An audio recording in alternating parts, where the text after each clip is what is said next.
You're too sick to enjoy it anyway. My mother-in-law Patricia's voice dripped with contempt through the phone. I did everyone a favor by selling that old lake house. The money will help pay your medical bills since you insist on these expensive treatments. I lay in my hospital bed, still groggy from surgery, trying to process what I was hearing. The lake house, my grandfather's pride and joy, my childhood sanctuary, my inheritance, sold without my knowledge or consent while I was under anesthesia. My name is Olivia Parker, and at 34, I was battling a rare heart condition that required specialized surgery. The lake house was my safe haven, the place where I recovered between treatments, finding peace in the sound of gentle waves and morning mist over the water. My grandfather had left it to me in his will, knowing how much the place meant to me. You had no right, I managed to say, my voice barely above a whisper. That property was mine. Patricia's laugh was sharp and dismissive. Oh, please, you can barely take care of yourself. Besides, Marcus agreed it was for the best. The buyers are already moving in. Marcus, my husband. Of course he'd sided with his mother. He always did. I ended the call, letting my phone drop onto the sterile hospital sheets. Tears threatened, but I blinked them back. I wouldn't give Patricia the satisfaction, even if she couldn't see me. A soft knock at the door interrupted my thoughts. Mrs. Parker. A woman in a crisp business suit entered, holding a leather portfolio. I'm Amanda Torres from Lakeview Realty. I hope I'm not interrupting, but this couldn't wait. I gestured for her to come in, curious about her urgent expression. I'm here about the lake house sale, she began, taking a seat beside my bed. There seems to be a significant issue with the transaction. You mean besides the fact that I never agreed to sell it? I couldn't keep the bitterness from my voice. Amanda's professional demeanor shifted to one of concern. Wait, you're the owner, correct? According to county records, the property was inherited by Olivia Parker from Howard Matthews. Yes, that's me. My grandfather left it to me 5 years ago. She opened her portfolio, spreading out several documents. Mrs. Parker, the sale documents were signed by Patricia Wilson, claiming power of attorney. She presented paperwork, but something felt off. I did some digging. She paused, meeting my eyes. The power of attorney document appears to be forged. A strange calm settled over me. Of course Patricia had forged documents. She'd never let something as trivial as legality stand in her way. Can you prove it? Amanda nodded, pointing to various details on the papers. The notary stamp is inconsistent with registered notaries in our database.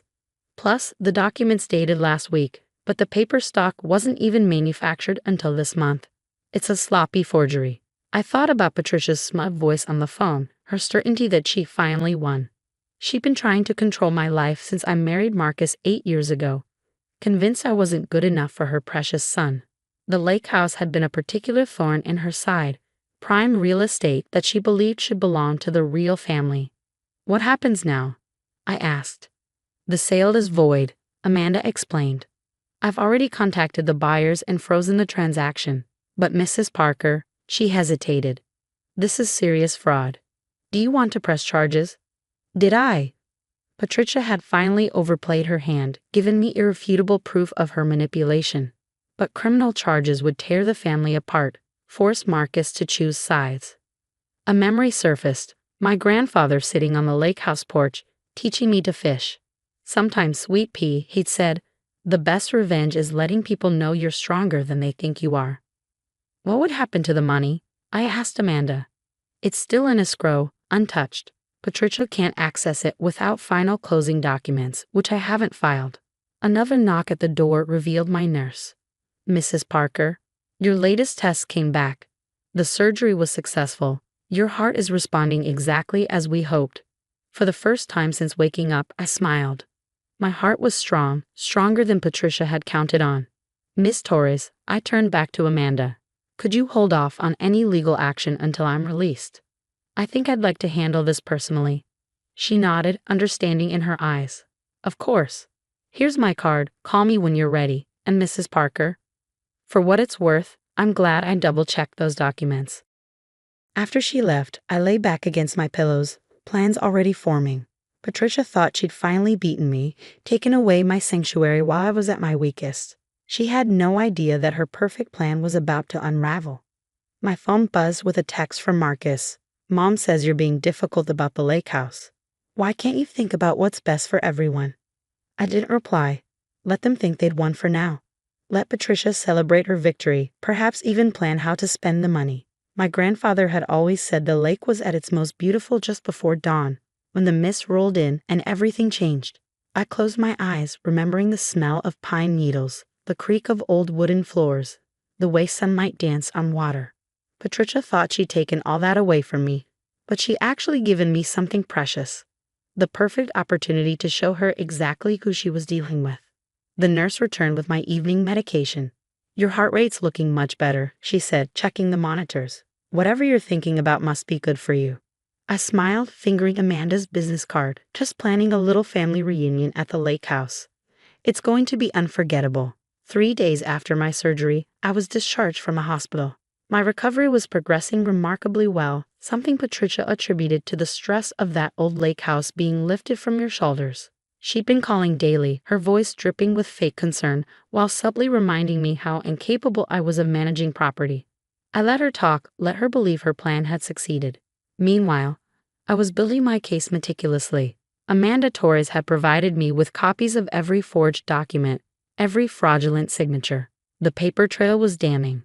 I just don't understand why you're being so cold, Marcus said one evening as he brought me tea. He'd been sleeping in the guest room since my return, claiming he didn't want to disturb my recovery. Mom was trying to help. I sipped my tea slowly, studying my husband's face. The boy I'd fallen in love with was still there somewhere, buried under years of his mother's manipulation. Help who, Marcus? Her stuff to my inheritance? He shifted uncomfortably. The medical bills are covered by my insurance, I cut in. The same insurance I've maintained through my job, despite your mother's constant suggestions that I should quit and focus on being a proper wife. Liv, you know how she is. She just wants what's best for her. For who, Marcus? For me? Or for herself? Before he could answer, my phone buzzed. It was Amanda. Mrs. Parker, the buyers are getting anxious. They're threatening to involve their lawyers if we don't explain the delay. Actually, that's perfect timing, I said, watching Marcus's confused expression. Could you set up a meeting? I think it's time everyone understood exactly what's happening. 2 days later, I walked into the real estate office, my medical clearance letter tucked safely in my bag along with other crucial documents. Patricia was already there, standing imperiously by Amanda's desk while Marcus hovered nearby. The buyers, a young couple named James and Sarah Miller, sat nervously in the corner. Finally, Patricia huffed. Now we can sort out this ridiculous delay and complete the sale. I smiled serenely, taking a seat. Yes, let's sort this out. Amanda, would you mind explaining to everyone why the sale was halted? Amanda cleared her throat professionally. Certainly. During our standard verification process, we discovered irregularities in the power of attorney documentation presented by Mrs. Wilson. Specifically, evidence of forgery. The room went silent. Patricia's face flushed dark red. How dare you? I would never. The notary stamp is fake, I continued calmly. The paper stock is wrong, and a signature. I pulled out my grandfather's will. Doesn't match any of my legal documents. Would you like to explain that, Patricia? Marcus stepped forward. Mom? What is she talking about? Patricia's composure cracked slightly. She's lying. I had every right. You were in surgery, decisions had to be made. Actually, Amanda interjected, Mrs. Parker's medical directive names her sister as her emergency decision maker, not you, Mrs. Wilson. You had no legal authority whatsoever. I turned to the Millers, who were watching the scene unfold with growing concern. I'm so sorry you've been caught up in this. I know you were excited about the property. Sarah Miller nodded uncertainly. It's such a beautiful place. When we saw it, I know, I said softly. I grew up there. My grandfather taught me to swim in that lake, to fish off that dock. Every board in that house has a memory. This is ridiculous, Patricia burst out. You can't even take care of yourself, let alone a property. Marcus, tell her.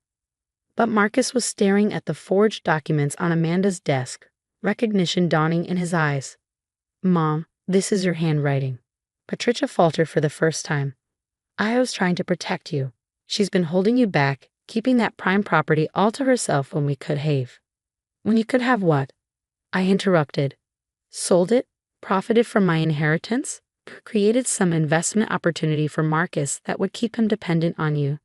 I did it for him, Patricia shouted. Everything I do is for my son.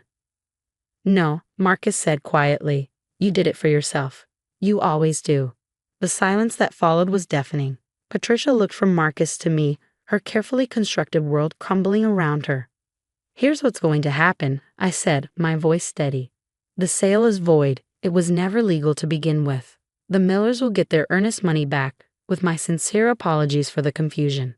And then, Patricia sneered, trying to regain control. Then you have a choice, I replied. You can either face charges for fraud and forgery, or you can sign this. I pulled out a document my lawyer had prepared. It's a formal acknowledgement of your actions and a legally binding agreement to never interfere with my property or medical decisions again. You wouldn't dare press charges, she scoffed. You never do that to Marcus. I met my husband's eyes. For the first time in years, he was really seeing me and his mother.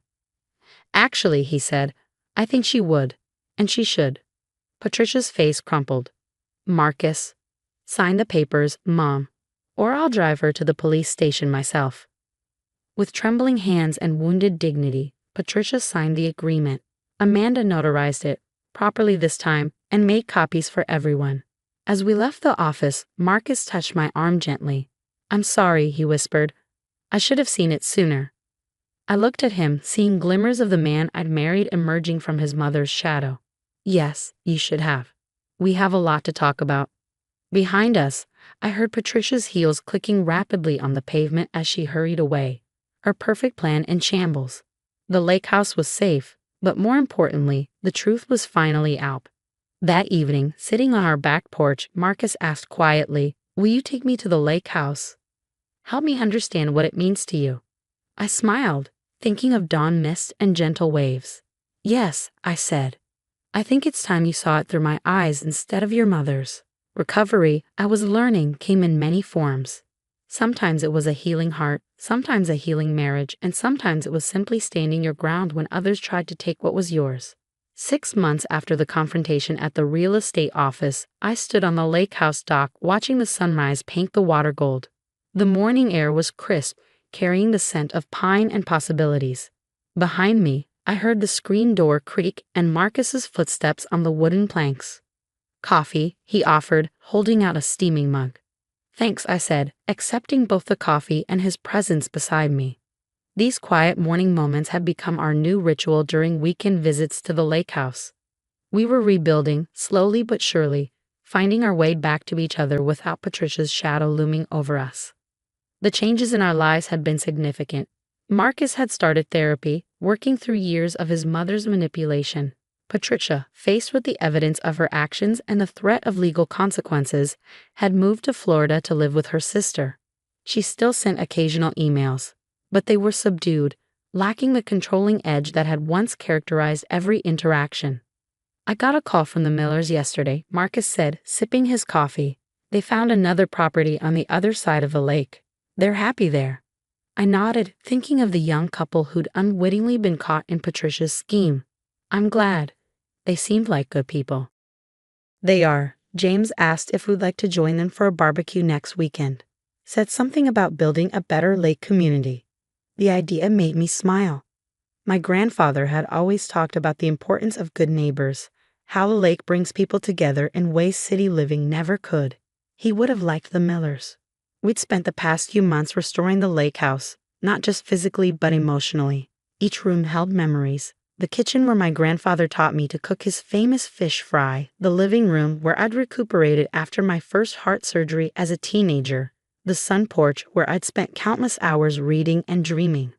Marcus had thrown himself into the restoration work, learning the history of every repair, every upgrade my grandfather had made. It was his way of making amends, of showing me he understood what he'd almost lost. I found something in the attic yesterday, he said, pulling an old photograph from his pocket. It showed my grandfather and me on this very dock, both of us grinning as I held up my first caught fish. You look so happy here. I said softly.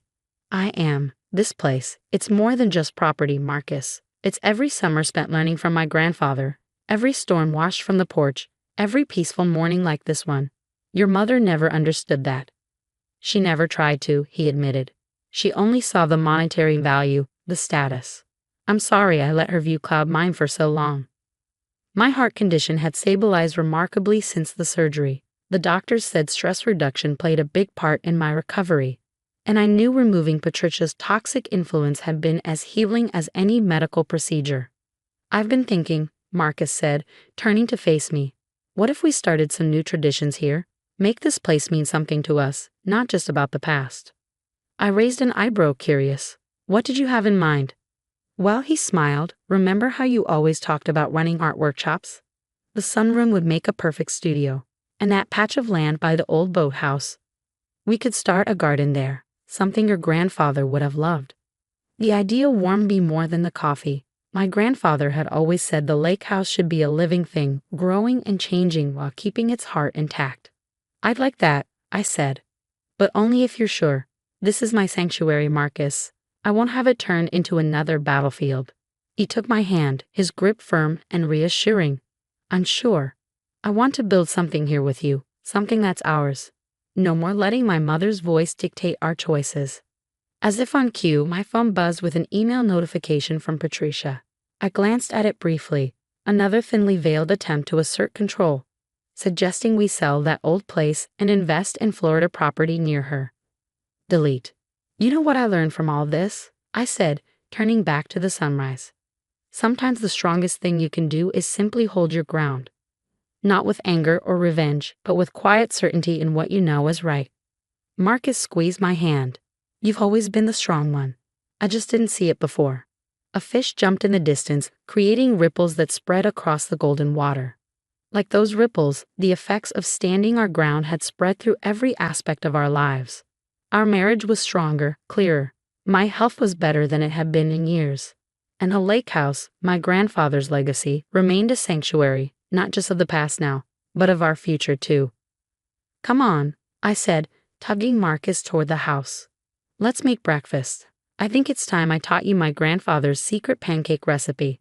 As we walked back along the dock, I sent a silent thank you to my grandfather. He left me more than just a house by the lake. He'd given me a place to find my strength, to heal, to grow.